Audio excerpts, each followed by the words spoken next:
Mupiira guno banyinimu abaluwelu United basanze akaseera akazibu okufuna obuwanguzi olw'ensonga nti abagenyi aba Seta United bakozesezza olukujjukujju lw'okuwangula oluvannyuma lw'okukitegeera nti babadde tebawera ate ng'ekisaawe ky'e Kasana Luweero mwe badde bagenda okusambira kinene Bwaguuga ne basalawo okutuuka ku saa 11 ez'akawungeezi omupiira gusambibwe eddakiika 3 zokka. Seta United basobodde okufuna mu nteekateeka yaabwe mu kitundu ekisooka ng'omupiira gwawedde teryalengedde katimba ka mune wabula mu kitundu ekyokubiri Derek Toko yateebedde ttiimu ya Luweero United goal eyabawadde obuwanguzi.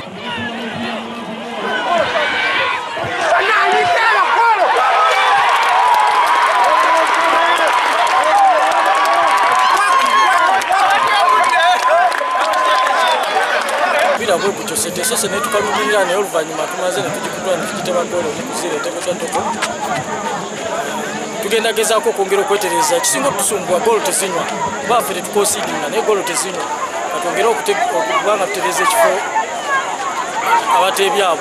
Mu mirala egyazannyirwa Busula ne Lugazi gwawedde goole mu kuweerere. Nkambi Coffee yakubye Young Simba goole mu kuweerere. Kasenge yakubye Standard Zana goal 3-1. Kiboga yakubye Kakiri goole mu kuweerere. Kampala University yakubye Nangabe mu bwerere. Free Stars ne kuba Uganda Matters goal yadde mu kuweerere. Kiwanga yakubye Polesak goole mu kuweerere. Busiro United demeze Lukaya goal zadde 2 kuweerere. Free Stars ne Busula bakulembedde n'obubonero 15 mu kibinja kya Sezibwa ate nga Nkambi Coffee ekulembedde ekibinja kya Katonga n'obubonero 17.